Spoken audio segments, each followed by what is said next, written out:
ईश्वर ने हमारे भाग्य में जो लिखा है उसे हमसे कोई नहीं छीन सकता। लेकिन अगर हमें अपने ईश्वर पर सच्चा भरोसा है तो हमें वो भी मिल सकता है जो हमारे भाग्य में नहीं लिखा होता।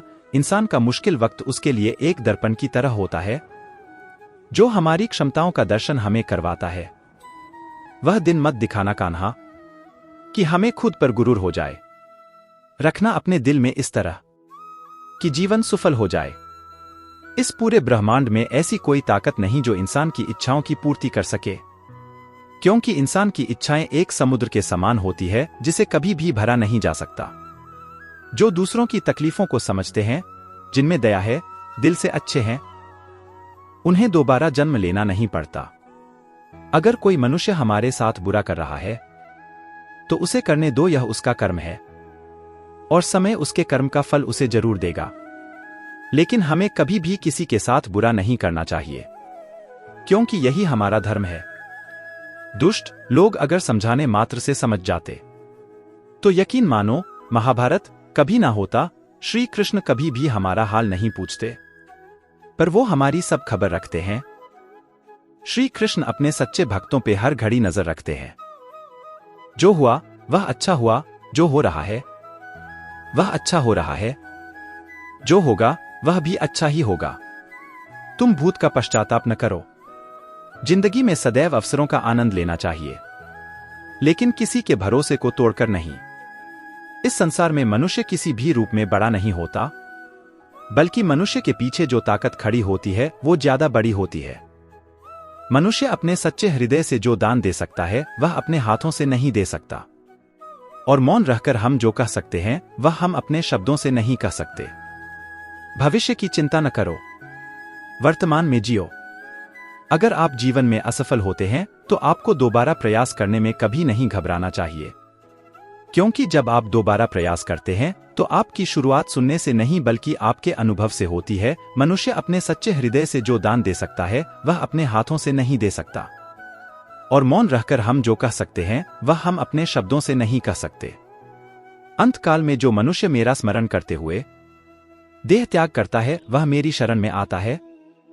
इसलिए मनुष्य को चाहिए कि अंतकाल में मेरा चिंतन करें। जिस व्यक्ति के पास संतुष्टि नहीं है, उसे कितना भी मिल जाए वह असंतुष्ट ही रहेगा।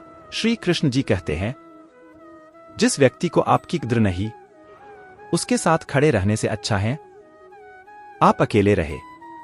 यदि आप किसी के साथ मित्रता नहीं कर सकते हैं तो उसके साथ शत्रुता भी नहीं करना चाहिए। जब आपके जीवन के चारों ओर हताशा और निराशा हो, जब दुखों ने आपको हर जगह से घेर रखा हो, तब आप सच्चे मन से कृष्ण जी के नाम का दीपक जलाना और अपना सब हाल श्री कृष्ण को सुना देना। श्री कृष्ण स्वयं आपके सब दुख हरने आएंगे। तुम उसके लिए शोक करते हो जो शोक करने के योग्य नहीं है। बुद्धिमान व्यक्ति ना जीवित और ना ही मृत व्यक्ति के लिए शोक करते हैं। मनुष्य का जीवन केवल उसके कर्मों पर चलता है। जैसा कर्म होता है वैसा उसका जीवन। क्रोध की अवस्था में भ्रम जन्म लेता है। भ्रम बुद्धि को नष्ट कर देती है। बुद्धि के नष्ट होते ही व्यक्ति का पतन हो जाता है। प्यार और तकदीर कभी साथ नहीं चलते, क्योंकि जो तकदीर में होते हैं उनसे कभी प्यार नहीं होता, और जिससे हमें प्यार हो जाता है वह तकदीर में नहीं होता। खाली हाथ आए खाली हाथ वापस चले जाओगे। आज तुम्हारा है, कल किसी और का था, परसों किसी और का होगा। तुम जिसे अपना समझकर मगन हो रहे हो, बस यही प्रसन्नता तुम्हारे दुखों का कारण है। हर कीमती चीज को उठाने के लिए झुकना ही पड़ता है। मां और पिता का आशीर्वाद भी इनमें से एक है। वह जो सभी इच्छाएं त्याग देता है, मैं और मेरा की लालसा तथा भावना से मुक्त हो जाता है, उसे शांति प्राप्त होती है। अगर व्यक्ति शिक्षा से पहले संस्कार, व्यापार से पहले व्यवहार और भगवान से पहले माता पिता को पहचान ले तो जिंदगी में कभी कोई कठिनाई नहीं आएगी। फल की अभिलाषा छोड़कर कर्म करने वाला पुरुष ही अपने जीवन को सफल बनाता है। स्वार्थ से रिश्ते बनाने की कितनी भी कोशिश करें वो कभी नहीं बनते हैं, और प्रेम से बने रिश्तों को कितना भी तोड़ने की कोशिश करें वो कभी नहीं टूटते। जीवन में समय चाहे जैसा भी हो, परिवार के साथ रहो, सुख हो तो बढ़ जाता है और दुख हो तो बच जाता है। जब आप प्रभु के साथ जुड़ जाओगे तो आपकी परीक्षा आरंभ हो जाएगी। कुछ लोग इसे दुख समझते हैं तो कुछ लोग प्रभु की कृपा बुरे कर्म करने नहीं पड़ते हो जाते हैं और अच्छे कर्म होते नहीं करने पड़ते हैं। अहंकार मत कर किसी को कुछ भी देकर, क्या पता तू दे रहा है या पिछले जन्म का कर्जा चुका रहा है। अहंकार मत कर किसी को कुछ भी देकर, क्या पता तू दे रहा है या पिछले जन्म का कर्जा चुका रहा है।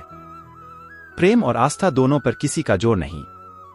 ये मन जहां लग जाए वही ईश्वर नजर आता है।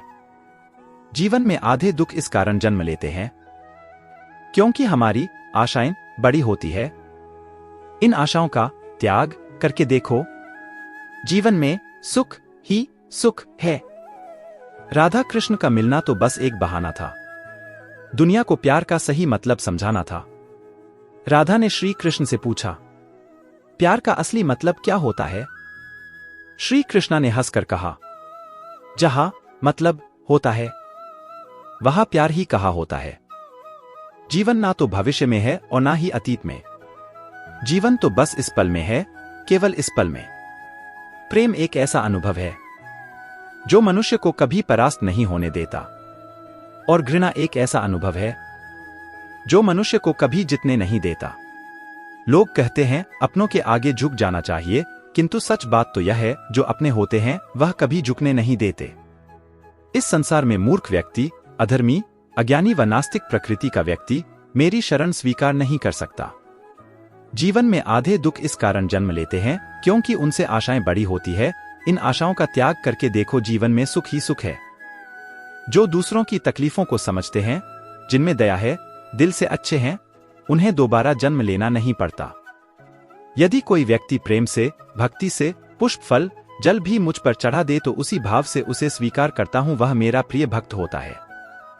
मन की गतिविधियों, होश, श्वास और भावनाओं के माध्यम से भगवान की शक्ति सदा तुम्हारे साथ है और लगातार तुम्हें बस एक साधन की तरह प्रयोग कर सके सभी कार्य कर रही है।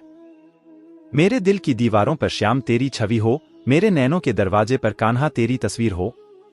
बस कुछ और न मांगू तुझसे मेरे मुरलीधर, तुझे हर पल देखूं मेरे कन्हैया, ऐसी मेरी तकदीर हो। कान्हा तुम मुझे बांसुरी बजाना सिखा दो, जिस तरह से तुम बांसुरी से राधा राधा नाम पुकारते हो उसी तरह मुझे भी बांसुरी से कान्हा कान्हा कहना सिखा दो। सुनो कन्हैया, जहां से तेरा मन करे मेरी जिंदगी को पढ़ लो पन्ना चाहे कोई भी खोलो, हर पन्ने पर तेरा नाम होगा मेरे कान्हा। जमाने से नहीं हम तन्हाई से डरते हैं, प्यार से नहीं हम रुसवाई से डरते हैं। दिल में उमंग है तुम्हें मिलने की, पर मिलने के बाद आने वाली जुदाई से डरते हैं। किसी को दुखी देखकर अगर हंसी आने लगती है तो समझ लीजिए मनुष्य की मानवता समाप्त हो गई है। याद रखना, चक्रव्यूह रचने वाले हमेशा अपने ही कोई होते हैं, यह कटु सत्य है। जो तुम्हारे अंदर घिन पैदा करे उसे जल्द ही त्याग दो, फिर वो कर्म हो, विचार हो या इंसान। अगर आप किसी को छोटा देख रहे हैं तो आप उसे दूर से देख रहे हैं या अपने अंदर के अहंकार से देख रहे हैं। कर्म का फल व्यक्ति को ठीक उसी तरह ढूंढ लेता है जैसे कि कोई बछड़ा हजारों गायों के बीच अपनी मां को ढूंढ लेता है। सदैव संदेह करने वाले व्यक्ति के लिए प्रसन्नता ना इस लोक में है ना ही कहीं और। ज्ञानी व्यक्ति को कर्म के प्रतिफल की अपेक्षा कर रहे अज्ञानी व्यक्ति के दिमाग को अस्थिर नहीं करना चाहिए। जन्म लेने वाले के लिए मृत्यु उतनी ही निश्चित है जितना कि मृत होने वाले के लिए जन्म लेना, इसलिए जो अपरिहार्य है उस पर शोक मत करो। तो आज के लिए इतना ही, फिर मिलेंगे नेक्स्ट वीडियो में।